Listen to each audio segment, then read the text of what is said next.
And now, it's time for another Dice Tower review with Tom Vasel. Hey everybody, I'm Tom Vasel, and today we're taking a look at the Wizard of Oz adventure book game. This is not the first adventure book game.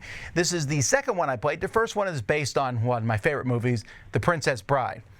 Now, The Princess Bride's a great movie. I love it. But it's not nearly as well known as The Wizard of Oz, although, to my surprise, I found out some of my kids have not seen The Wizard of Oz because, hey, it's a quite old movie. But in this game, you are playing a cooperative version of the story, going through 6 different chapters, attempting to get to the end of the story. Here's how it plays.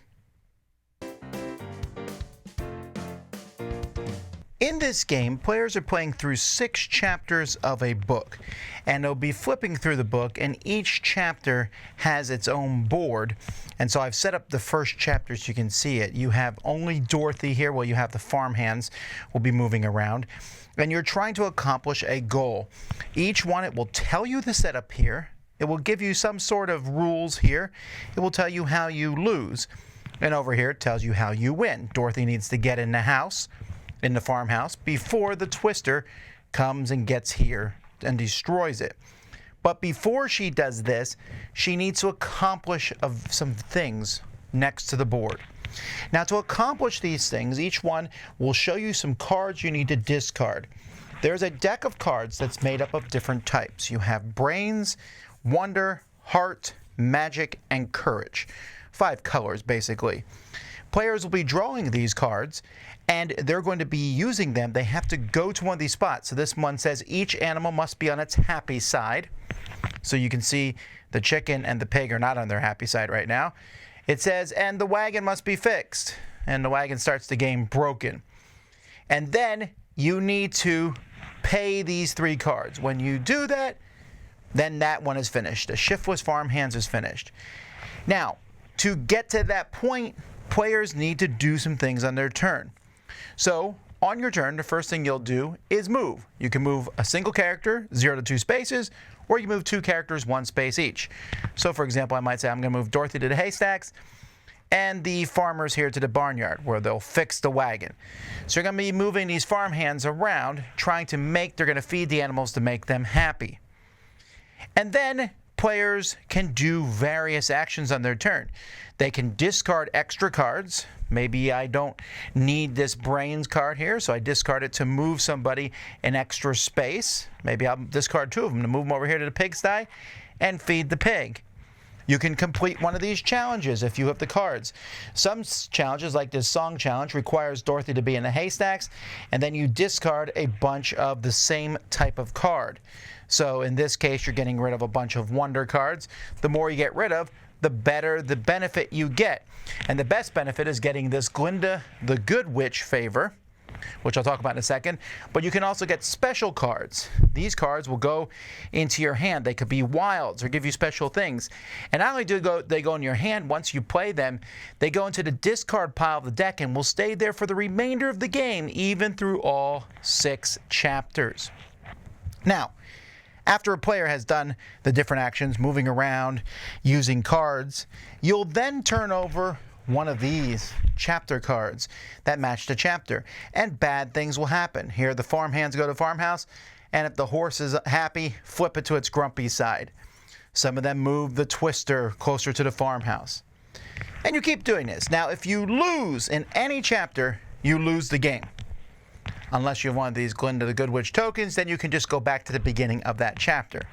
Doesn't really matter in chapter 1, but in chapter 2, in Munchkin Land, where there will be a bunch of Munchkin tokens and you're sliding them around. By the way, there's all sorts of tokens for the different times, different chapters, and there's different characters that will show up. In chapter 3, you need to have Dorothy find the Scarecrow, Tin Man, and Cowardly Lion. In chapter 4, you need to get to the Emerald City. In chapter 5, oh no, it's the Wicked Witch. And in chapter 6, you need to figure out how to get home. Each of these will have different things, different actions, different chapter cards of negativity. But if you can get through chapter 6, you win the game. The rule book Very easy to go through, considering most of the rules are here in each chapter. But you go through, and the book is really nice. I like having basically 6 different boards.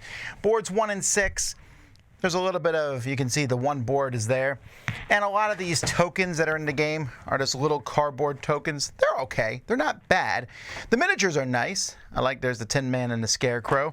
So I like the miniatures, and overall, it's a fairly inexpensive game. So I'm pretty happy with the components. So there you have it. It is a straightforward game. If you want to see how the game plays, we played through 3 of the chapters in a live playthrough. There'll be a link in the description below so you can see the game in action. It's a pleasant cooperative game. It is not particularly difficult, which I'm fine with because it's for families. It's also not particularly easy necessarily, but there's a lot of cooperation. You are going through the story. Not spoilers. I mean, again, it's a 100-year-old movie practically. And in this movie, you are, and you're going through the movie, you get to see the different things, but you're also working together. I need these cards. In the second one, the Munchkin, you're sliding things around. In chapter 6, you're trying to move the characters so they cover up icons so you can pay less cards to win the game. Now, I do like the little Princess Favor tokens that you want to get, or Glinda the Good Witch tokens. You want to get those tokens because if you don't and you lose, the game is over. And it's not like it's necessarily a slog to go through again, but if you're that close, it's nice to have that little reset. They're like save points in a video game. I think that the game itself is about the right length, and you can save it. So it's a little over, I'd say it's about 2.5 hours to play the whole thing. Now that's a little bit long for a lot of families, but you can easily play chapters 1 through 3, pause, and then play chapters 4 through 6. So there, that's that. Now, you might ask me, what about this versus Princess Bride? Well, that's not even a question. I like the Princess Bride story so much that I'll pick that one. Game-wise, they're about the same. I might even give a slight edge to this one. I like the little sliding puzzle things that are in this game. But it is a fun game if you're looking for something to do with your family, to play a cooperative sort of game where everyone's just having a good time, but you're also like solving some puzzles and going through a story that's pretty much a classic. This is one that I would recommend. So that's The Wizard of Oz. I'm Tom Vasel. We'll see you next time. Dice Tower Judgment approved.